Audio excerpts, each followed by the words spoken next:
Ngayon, mga kababayan ko, ganito ang sabihin ko sa inyo. Una-una, we always invoke the name of God.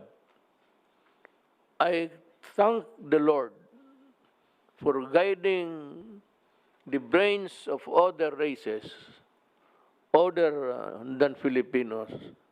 Well, we were trying, but so lack of facilities or talagang wala talaga tayong infrastructure for research and meron na hong bakuna. Ang hingin ko sa inyo ganito, magtiis lang kayo ng kunti dahil nga sa hawaan. Ngayon marami na ang nahawa. It's because yung iba, ayaw ninyong magpapigil. Sabihin niyo, wala kaming roadmap. The roadmap ng recovery natin, I do not know din yung headline ng newspaper. Sabi ko ngayon, ako nagbabasa ng newspaper eh.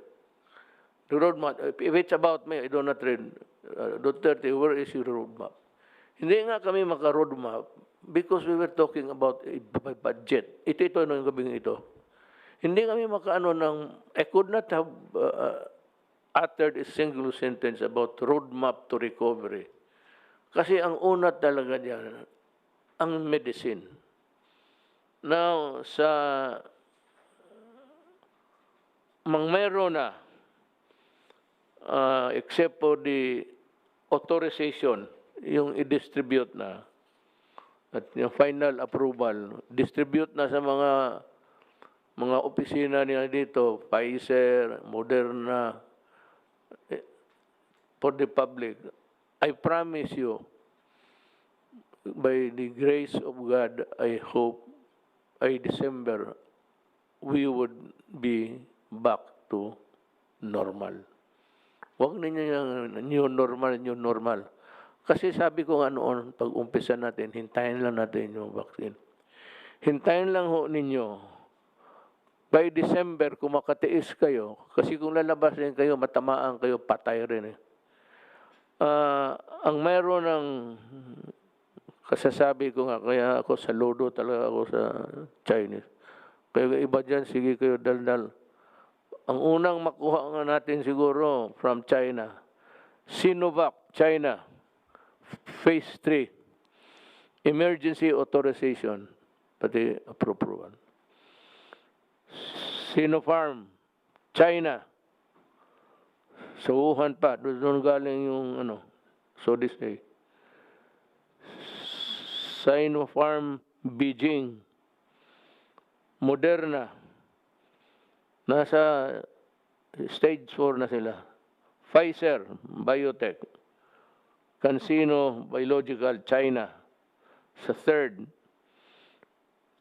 Shifi, China, Inuvia, Novavax, Johnson & Johnson, the Merck, first stage pa lang. Next month, meron ng ma-release sa ibang kon.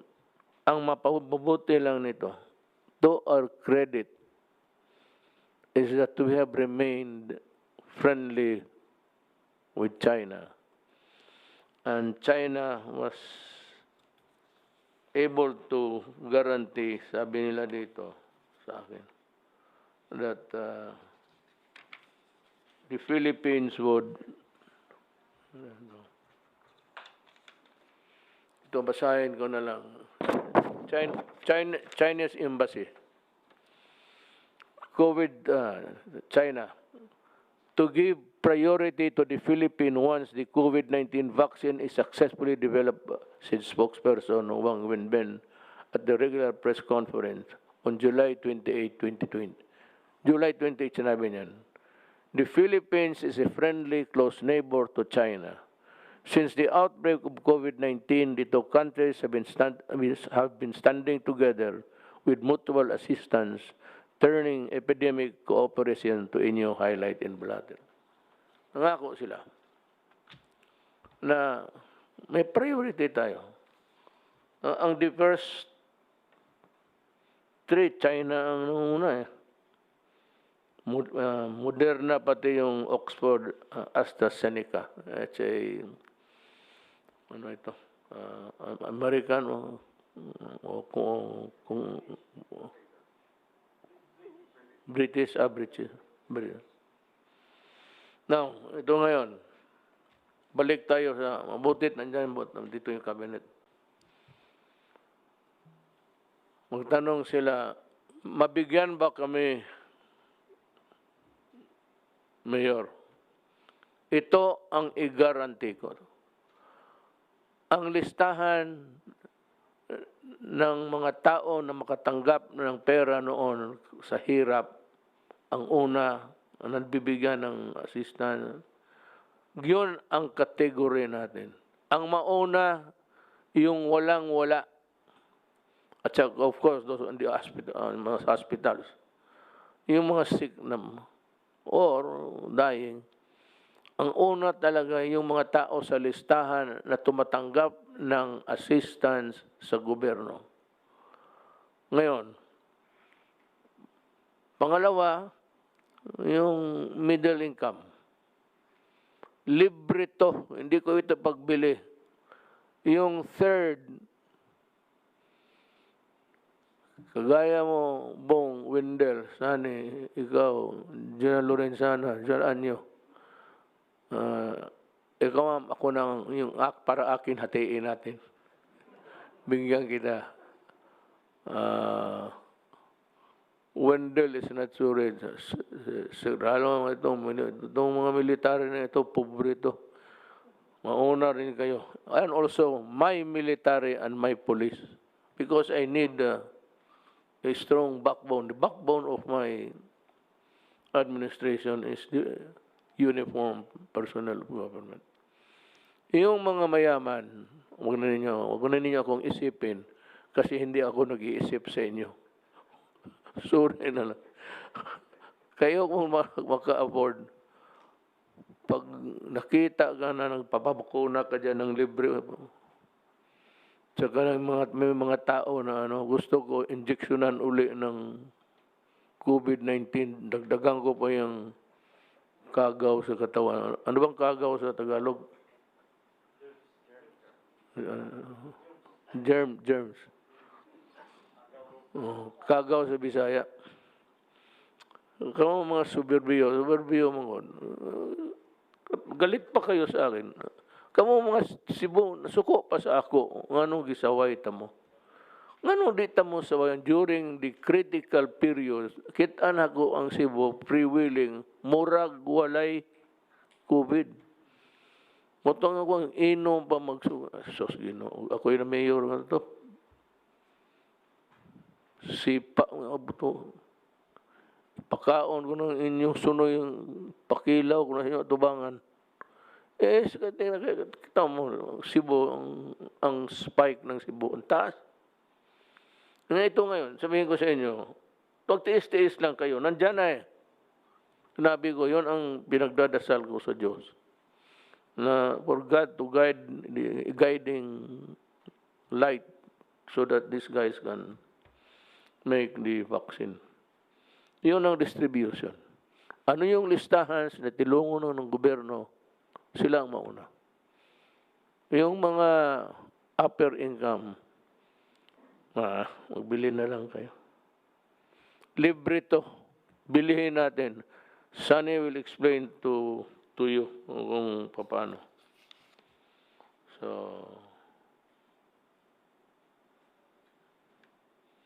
almost by December, tapos to lahat. As fast as we can. Ngayon, sino ang bigyan ko ng trabaho na yan? Kasi ganito yan. Nandito na yung bakuna, tatanggapin ko yan. Sino pabigyan ko? Ibigay ko sa barangay?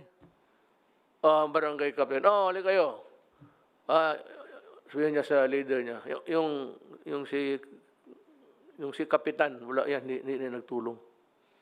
Bahala na mamatay na yung barangay niya. Mamuliti ka, unahin niya, siya, mayaman na, ako muna. Yung mga kalaban niya politika, hindi mabigyan. Yung ayaw niya, hindi mabigyan. Ngayon, sino ang magdala nito?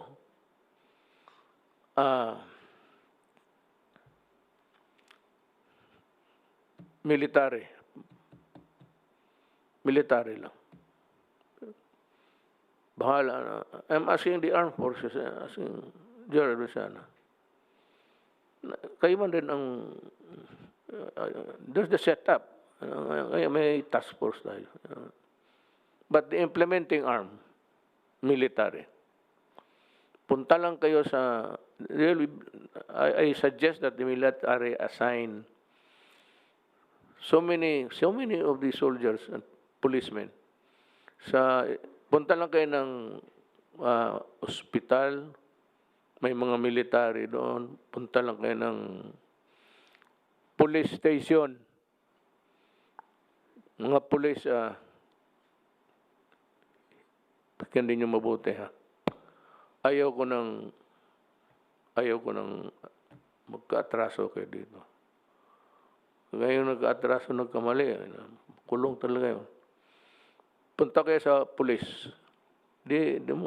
Puriculture Center. Pero military ang tusok-tusok sa iyo. Yung kalaban ko, sabihin ko sa military, do not use the needle. Bayoneta ang gamitin mo. Lalo, mga drug possessed, drug addict, I will not waste my... Ibigay ko na lang yan doon sa ibang lugar na pobre rin. Hindi ko mga drug possessed, wala kayo. May listahan yung niyan. Hayaan mo.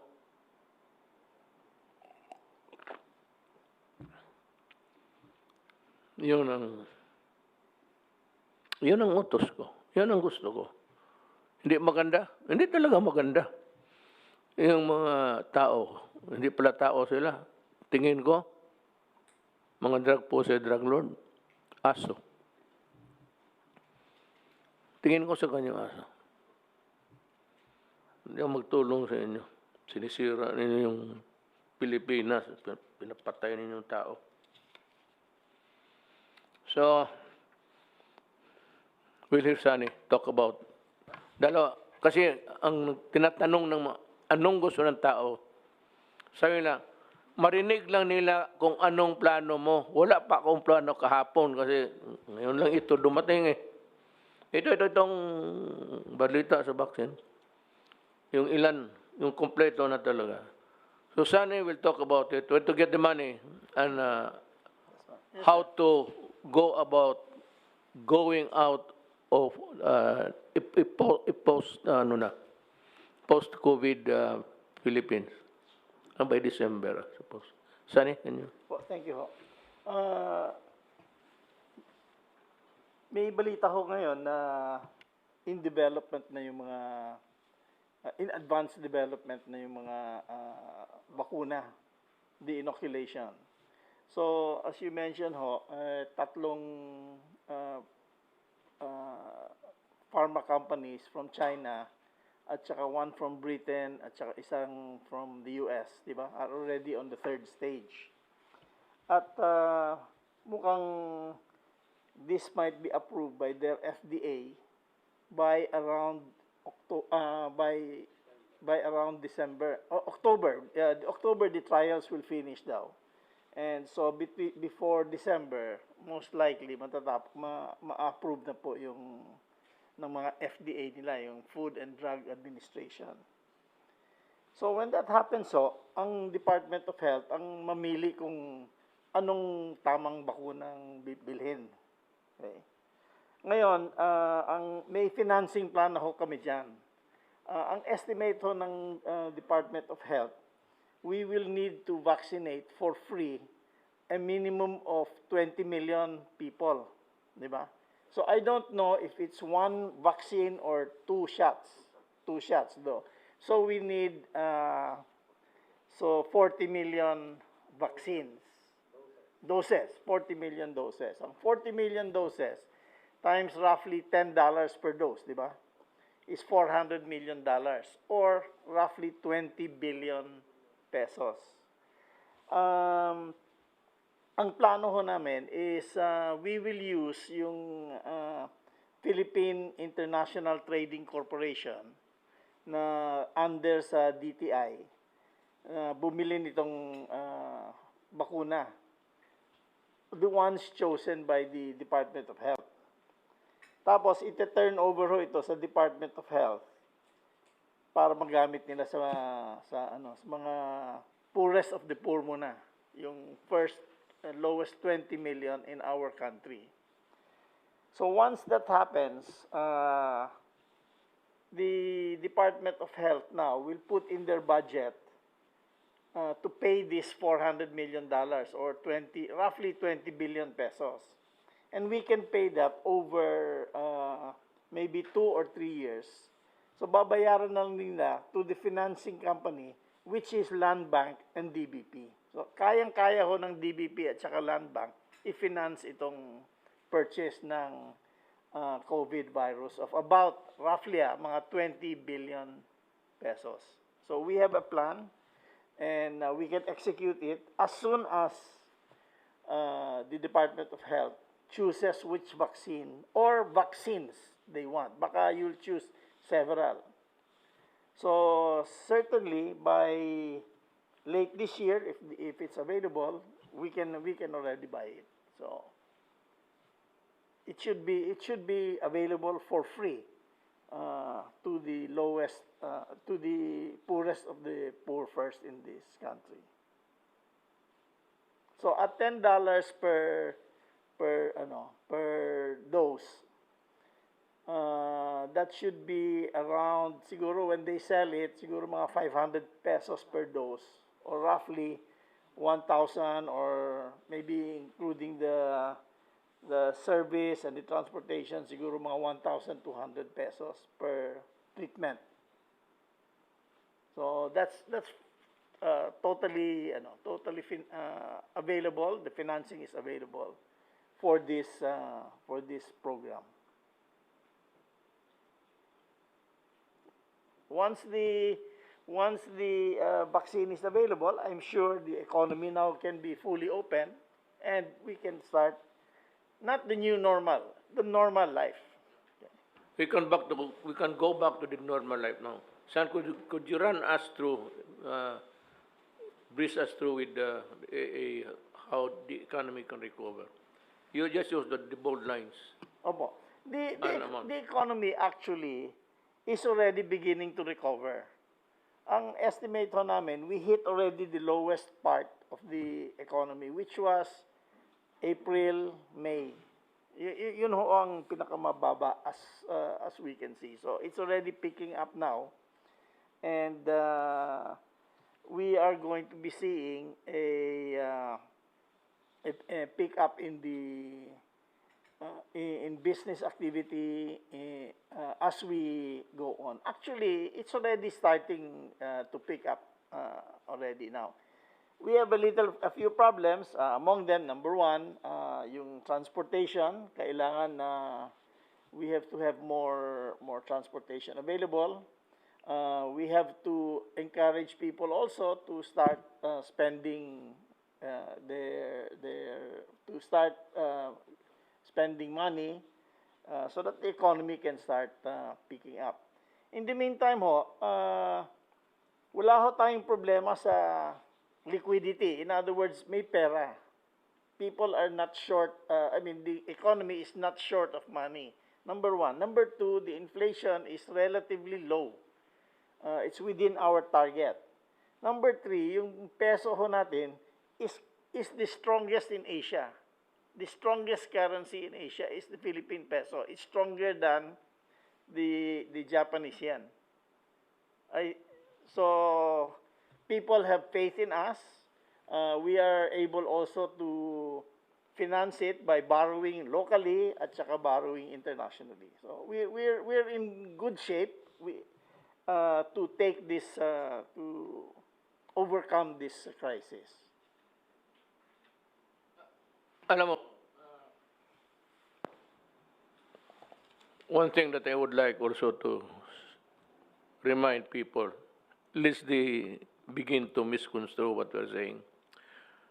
Kasi sabi mo noon, Mayor, walang pera, maubos na ipagbili natin. Sabi ko, kung walang vaccine, that is why I've been repeating vaccine, vaccine, vaccine.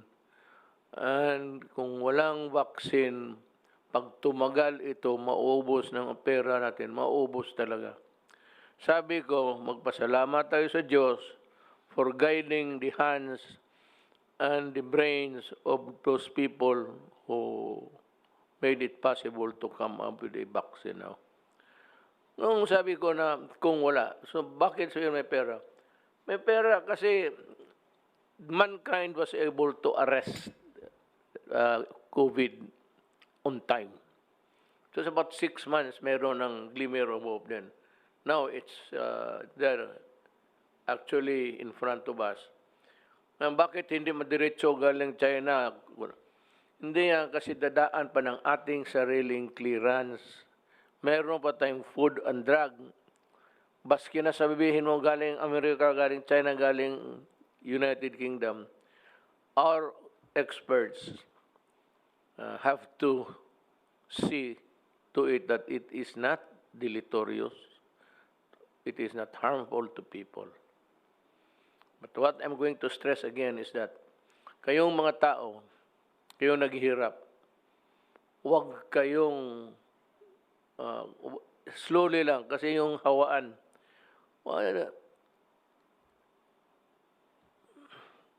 Ito lang. Kasi alam ko kailangan niyo magtrabaho. Yung ano lang kayo pwede ba tayo magbili nito? Can we buy? Tapos kunin ninyo sa military camp. Magbili ako, bigay ko sa military kay Secretary Lorenzana. Punta kayo sa kampo, pangalan ninyo, address. Yan lang kailangan ko.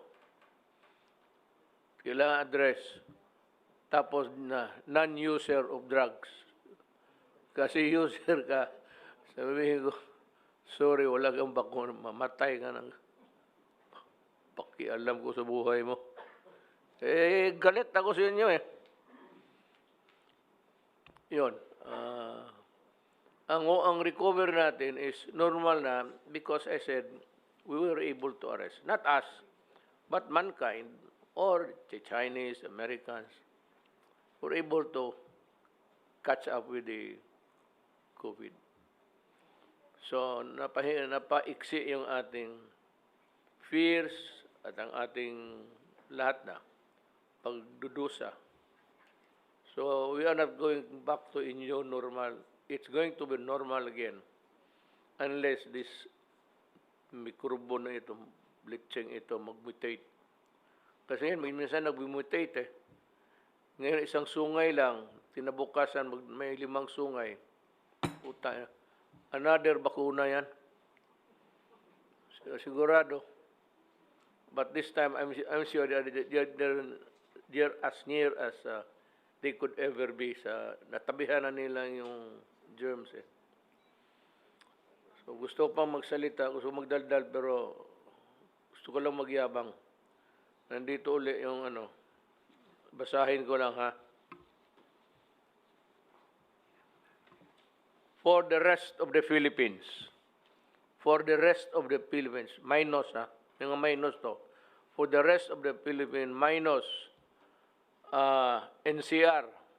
Kasi maraming hawaan. Maglabas-labasan kayo. Hindi wala nang katapusan itong hawaan. But anyway, it's the vaccine. NCR, Bulacan, Batangas, Cavite, Laguna, Rizal, Cebu, Lapu-Lapu City, Mandaue, and Zamboanga City. Sa general community quarantine kayo.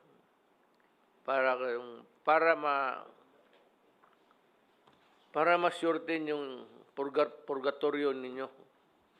Yung, kasi kung maghawaan na naman ito, walang katapusan. Then, ang problema nito, sabihin mo, ano ba ito putang inang Duterte na ito? Akala ko pa may vaccine. Nandyan na nga. Kaya lang dadaan pa ito sa mga proseso, lalo na sa atin. May batas eh. They have to be approved by the FDA, Food and Drug Administration. Ngayon,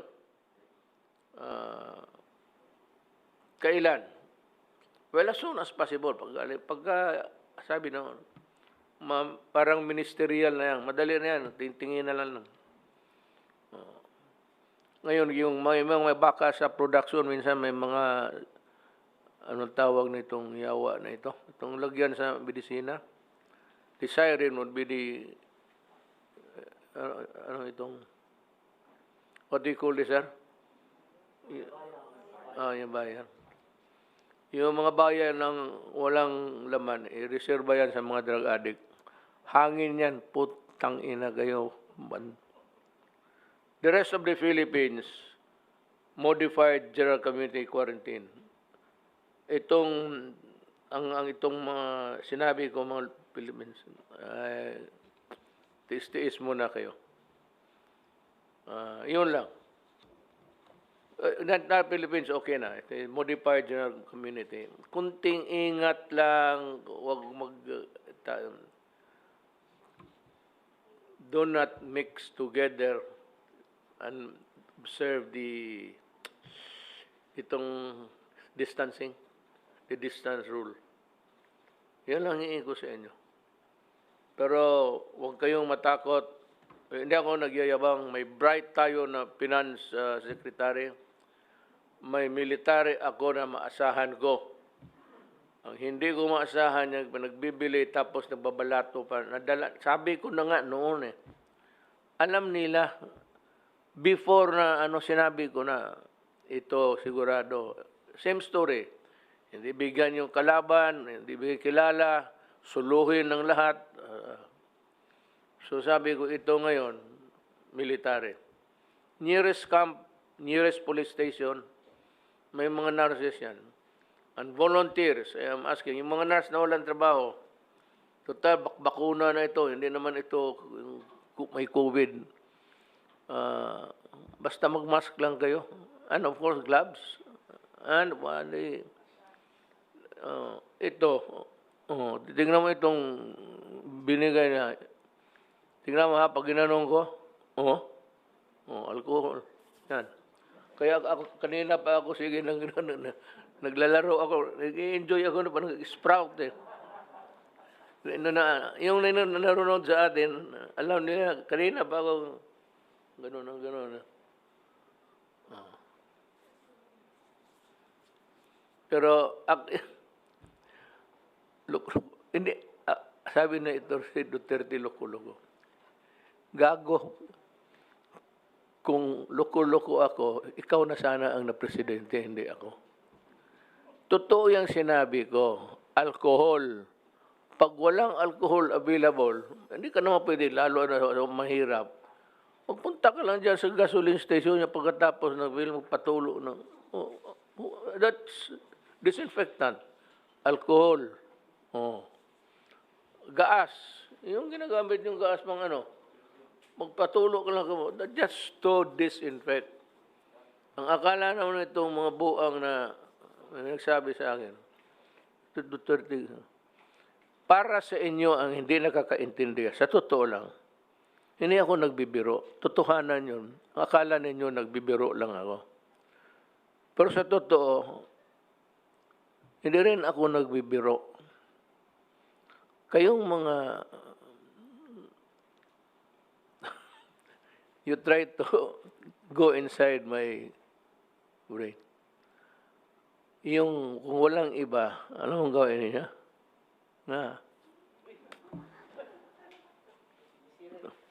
Pati side view pala itong buang na ito. Anything that would kill the germs actually.